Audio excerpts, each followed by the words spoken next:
Selma. Alors, j'aimerais commencer par livrer le message clé de ma conférence, le takeaway message, comme on dit en bon français. Euh, L'être humain, il est pris aujourd'hui dans une boucle réflexive et réfléchie créée par l'intelligence humaine et l'intelligence artificielle.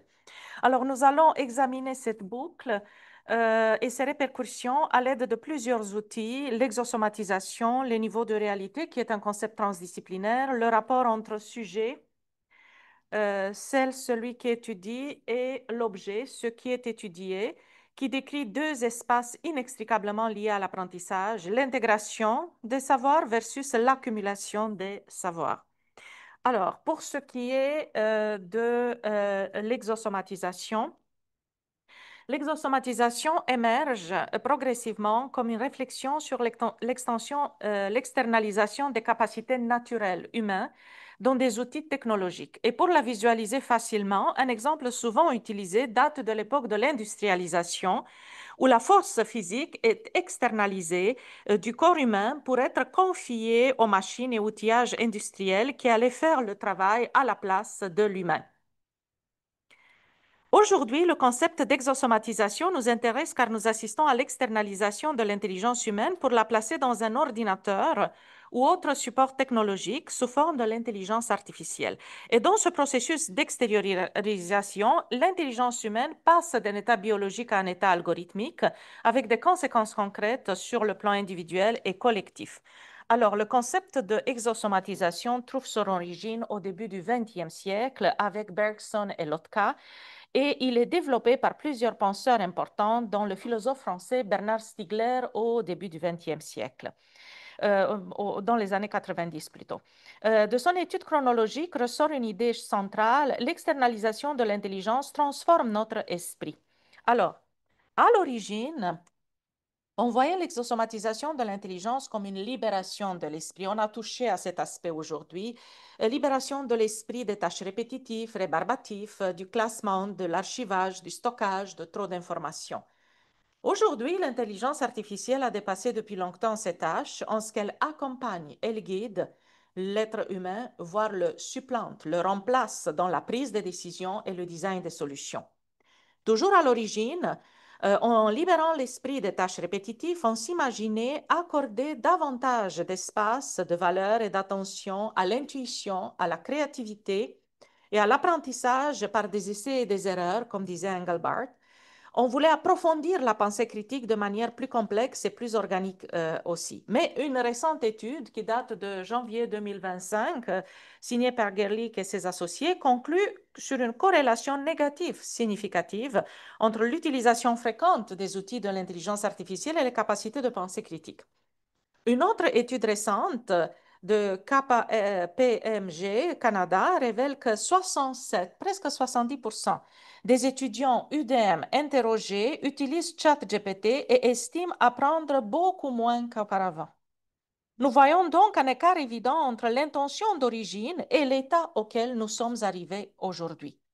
Alors, bien que, comme il a été montré récemment au dernier sommet de l'intelligence artificielle de Paris en février 2025, l'intelligence artificielle ait la capacité d'améliorer l'apprentissage, notamment parce qu'on appelle un enseignement personnalisé. On appelle cela apprentissage par renforcement. Les algorithmes ZPDS sont responsables de cela, ainsi que par un retour immédiat d'une grande quantité d'informations. L'intelligence artificielle crée aussi une dépendance excessive qui mène à une décharge cognitive. La décharge cognitive est une conséquence directe de l'exosomatisation de l'intelligence, car elle se produit lorsqu'on délègue des tâches cognitives à des prothèses, des extensions externes, ce qui mène à un déclin de l'engagement cognitif, selon Risco et Gilbert.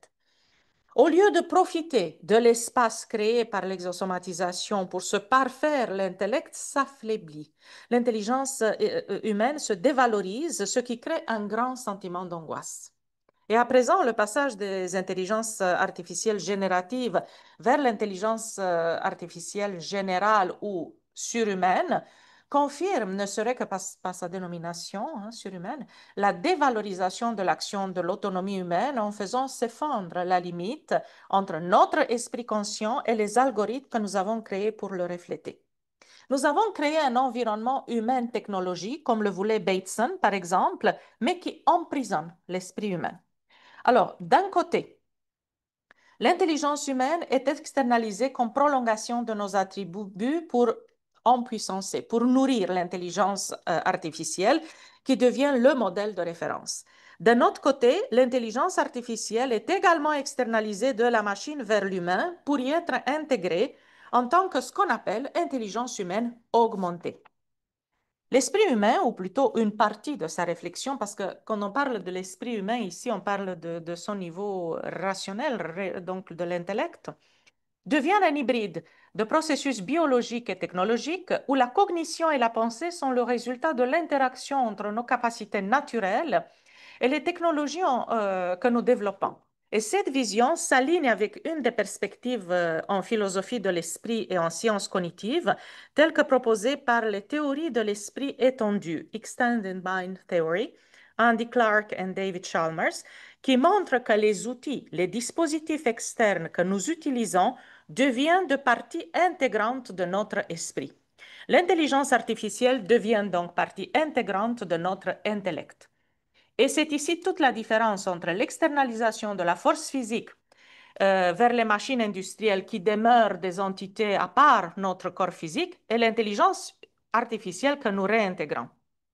Ainsi, l'humain, ou enfin son intellect, hybridé, se retrouve emprisonné dans ce qu'on appelle, donc ce que j'appelle la boucle formée par une double exosomatisation, de l'humain vers la technologie et de la technologie vers l'humain. Et tout ce processus se fait sans que nous soyons en mesure de prendre pleinement conscience. Nous y assistons et consentons de manière quasiment inconsciente. Or, cela renvoie directement à l'état de notre intelligence humaine. Comme nous le savons, plusieurs auteurs se sont penchés sur les niveaux d'intelligence accessibles aux êtres humains. Il a été dit aujourd'hui dans la table ronde, Gardner, Sternberg, Piaget, Thornstone, pour ne nommer que ceux-ci. Et tous ces modèles fournis par leurs études sont très importants, mais ils datent tous d'une époque qui est antérieure à l'intelligence artificielle. Alors, s'il fallait reprendre le schéma qui est mis au point à l'Observatoire de psychologie évolutionnaire, où les niveaux d'intelligence disponibles à l'humain sont... Pardon, non, ça marche pas. Voilà. Euh, sont inextricablement liés au niveau de conscience et de sensibilité depuis la perspective de la psychologie évolutionnaire, l'intelligence artificielle, comme l'a montré Sylvie, couvre deux niveaux de notre intelligence, déductive et cognitive. Et lorsque nous parlons de l'intelligence humaine augmentée, nous la limitons à ces deux niveaux. Ces deux niveaux, on augmente uniquement ces deux niveaux. Bernard Stiegler, le philosophe duquel je parle depuis ce matin, il avait raison. Les nouveaux systèmes techniques naissent des limites des systèmes précédents. L'IA naît des limites de notre intelligence humaine parce que l'intelligence humaine a été imposée et étudiée quasi exclusivement par les sciences cognitives au niveau cognitif et déductif. Et comme le montre Andler, entre autres, les sciences cognitives ont connu un développement privilégié à partir de la Deuxième Guerre mondiale. Et de nos jours, on s'accorde pour dire qu'elles sont, avec les neurosciences, entre autres, surévaluées dans le monde académique. C'est juste ça qui compte. Vous savez, les concepteurs de l'intelligence artificielle considèrent le cerveau humain comme un ordinateur. Même si de nombreux neuroscientifiques, spécialistes en sciences cognitives, euh, considèrent les théories computationnelles de l'esprit comme une explication erronée ou incomplète du fonctionnement du cerveau physique, qui est beaucoup plus complexe. Ainsi, selon ces concepteurs de l'intelligence artificielle, voir le cerveau humain en silicium, ce serait de le voir en une meilleure version. Mais la question est la suivante. Est-ce que la vie des humains se résume-t-elle à des opérations algorithmiques surhumaines? Parce que nous avons tendance à réduire l'être humain à ce que les ordinateurs peuvent faire de mieux. Ce que les concepteurs de l'IA ne peuvent toujours pas admettre, c'est que l'intelligence humaine ne peut pas être réduite aux tâches, aux opérations mesurables par l'IA. Et j'ajouterai une nuance encore plus fine, parce qu'à présent, l'objectif même de l'IA est en train de changer, si ce n'est pas déjà fait. L'ambition de l'IA n'est plus de parvenir à une machine consciente d'elle-même, indiscernable de notre esprit humain. L'objectif actuel de la machine, de l'IA, est de créer une machine qui nous égale ou nous surpasse dans un large éventail de tâches économiquement intéressantes. OpenAI supprime de la définition de l'intelligence tout ce qui n'est pas considéré comme un travail économiquement intéressant. En d'autres termes, on réduit aussi l'intelligence humaine à une valeur économique. Ainsi, l'intelligence est devenue un capital algorithmique sur lequel nous misons absolument tout. Et le livre de Jonathan Martineau, notre conférencier invité de ce matin, est particulièrement efficace à le faire comprendre. Pourquoi sommes-nous arrivés ici? D'abord, parce que nous persistons à définir l'intelligence seulement comme une faculté d'adaptation, d'apprentissage, de prise de décision, paramètre mesurable. Alors qu'elle est bien plus que cela, Sylvie l'avait montré à son tour. Elle est aussi un principe universel qui relève de l'essence de l'être humain, cette partie de l'humain, je cite Gerbier, qui ne nous échappe pas parce qu'elle nous excède, mais parce qu'elle nous précède. Elle est donc pré-personnelle. Perçue avant d'être conçue, pressentie donc, l'intelligence comme principe relève d'une faculté naturelle, elle nous affecte sensiblement avant que nous soyons capables de la saisir intellectuellement. Alors, plus vaste qu'un simple procédé cognitif déductif mesurable, l'intelligence dépend du niveau de conscience d'une personne. Or, la conscience est l'état de quelqu'un qui lui permet de savoir qui il est. Et c'est exactement ce qui, aujourd'hui, nous distingue un être humain d'un robot ou d'une surface technologique. Pour comprendre l'intelligence comme principe, nous devons faire appel à un outil spécifique de la transdisciplinarité conceptualisé par le scientifique physicien Basarab Nicolescu, qui est un des pères fondateurs de la transdisciplinarité, les niveaux de réalité. Florent Pasquier, il a parlé un petit peu ce matin. Les niveaux de réalité qui se présentent comme des plans, des mondes qui coexistent. Je simplifie dans mon schéma ici. La transdisciplinarité inspirée par la physique quantique montre que la réalité n'est pas unique. Elle ne se présente pas comme un bloc homogène, elle est multidimensionnelle et multiréférentielle, d'où les niveaux de réalité. Si on applique cet outil transdisciplinaire à l'intelligence, le niveau de réalité, le plan A, serait celui de l'intelligence comme principe. Et le niveau de réalité, le plan B, serait celui de l'intelligence comme faculté cognitive et déductive.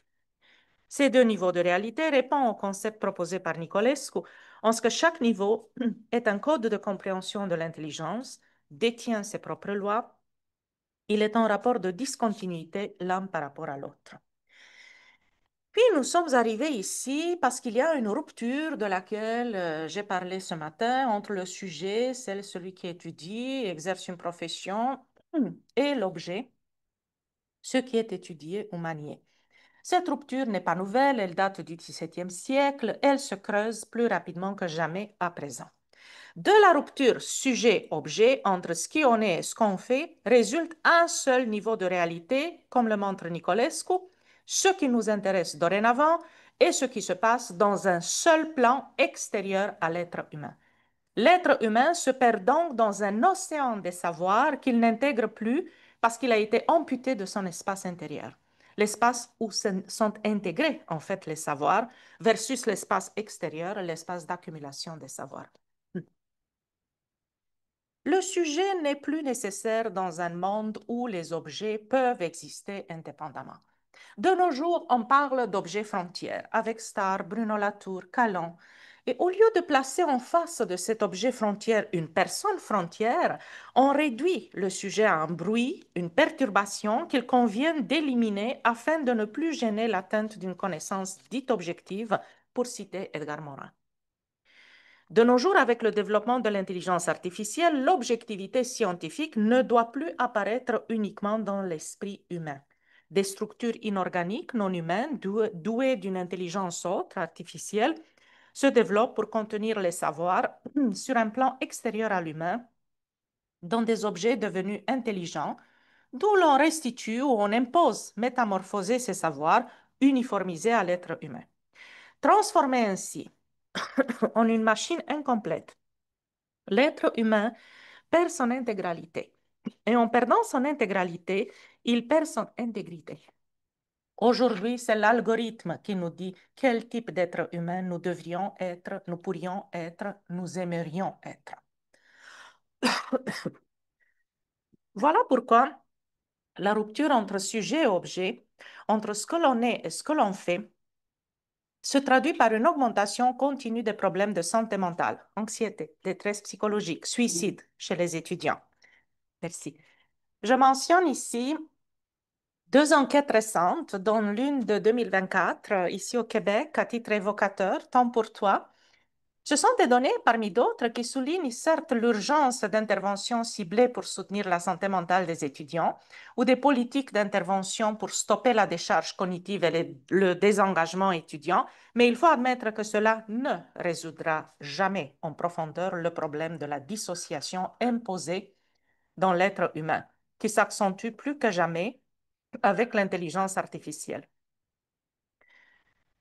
Une précision s'impose ici avant de conclure. Il a souvent été affirmé que l'intelligence artificielle restaure le lien entre l'objet et le sujet. Mais le fait d'hybrider notre esprit, le sujet, avec la technologie, l'objet, ne signifie pas de restaurer le lien entre ces deux catégories. Et c'est ici que la transdisciplinarité devient encore une fois opérante, en ce qu'elle montre que le lien entre le sujet et l'objet se réalise dans une zone explicite bien nommé par Nicolescu, qui est le réel, là où l'intelligence agit comme principe, le niveau, le plan A de réalité dans mon schéma. C'est là que le sujet et l'objet se rencontrent dans ce que l'on appelle un tiers caché. Or, dans le cas de l'hybridation esprit-technologie, dans la boucle, nous demeurons sur un seul et même niveau de réalité, le niveau de réalité B dans le schéma, et à ce niveau-là, l'intelligence humaine est restreinte et diminuée. La transdisciplinarité offre les outils pour effectuer les sauts nécessaires transgressifs de pensée pour nous affranchir de la boucle des intelligences. Elle montre que nous ne pouvons pas le faire tant que nous considérons les connaissances finalisées, programmées et limitées à une base de données, immense mais finie. Pourquoi? L'être humain n'est pas une entité finie, en constante et infinie évolution.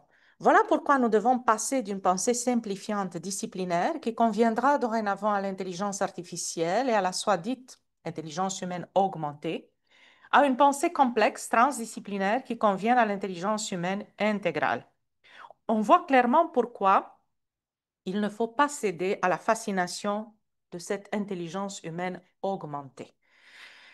Voilà pourquoi, en tant qu'enseignants, chercheurs, chercheuses, nous nous retrouvons dans la posture des personnes frontières en ce moment. Il y a 2 ans, dans le cadre toujours de l'ACFAS, dans notre colloque de transdisciplinarité, j'essayais de mettre les bases, les prolégomènes de ce concept de personnes frontières. Aujourd'hui, je le retrouve dans l'affranchissement de l'esprit de la boucle des intelligences par des sauts de pensée qu'il faut apprendre à faire. Comment se traduit tout cela dans notre pratique? Dans notre pratique de tous les jours à travers nos initiatives et nos décisions. Avant tout, il faut admettre que l'éducation se trouve à un carrefour imposé par le développement inégal des intelligences artificielles et humaines dans notre société actuellement. Découlent de là deux profils génériques d'étudiants formés par deux types d'universités. J'ai tenté de les réunir ici autour de quelques critères. Malheureusement, le temps ne me permet pas de les exposer ici. Ce serait assurément publié. Mais il ressort de cette vue perspective le besoin de prendre très au sérieux le développement de l'intelligence humaine en contexte IA. L'université qui se démarquera à l'avenir sera celle qui aura compris la rupture entre le sujet et l'objet, entre ce qu'on est et ce qu'on fait, et tentera de restaurer le lien entre l'humain et la discipline, entre l'humain et la profession, peu importe le domaine, par un développement intégral de l'intelligence humaine pour favoriser les apprentissages profonds qui permet de pratiquer à l'avenir ce que Morin appelait une science avec conscience. De nos jours où les données explosent et le savoir est exponentiel, double tous les ans ou tous les 2 ans, les disciplines n'ont jamais été aussi périssables. L'IA prend en charge tout enseignement factuel et non pas le lien entre les savoirs. Toute université, peu importe son profil, devrait être prémunie d'au moins un cours ou un programme obligatoire destiné à l'être humain, à son espace profond, essentiel, qui est source d'une pensée pleinement consciente. Car c'est cela qui fera la différence entre un robot professionnel et un humain professionnel. Vous savez, il y a déjà des domaines professionnels où l'intelligence artificielle est plus performante sans nous qu'avec nous.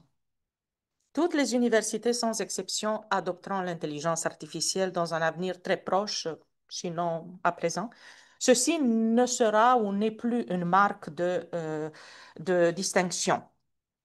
L'université qui se démarquera, qui fera l'exception, sera celle qui aura réussi à ne pas perdre de vue le développement intégral de l'intelligence humaine, signature d'une éducation responsable, une éducation profonde, intégrale et continue tout au long de la vie, pour dire comme McGregor et Chain. Cette université s'inscrira vraiment dans l'innovation de rupture. Elle comprendra l'importance des nouvelles transdisciplines émergentes. Nous avons parlé tantôt de la transtechnologie avec Florent, de la psychologie évolutionnaire avec Sylvie. Il y a un autre champ émergent maintenant, les études critiques des intelligences. On parle beaucoup d'études critiques d'intelligence artificielle. Il faudrait parler d'études critiques d'intelligence artificielle et humaine, qui aurait dépassé les limites des anciennes disciplines prises en compte dorénavant par l'intelligence artificielle seule. Et j'aimerais clore ma présentation avec une question que je pose souvent dernièrement dans mes conférences. Si l'éducation, le collège, l'université, l'école ne s'occupe plus de l'espace intérieur de l'être humain, qui est fondement du développement intégral de l'intelligence humaine, qui devrait s'en occuper?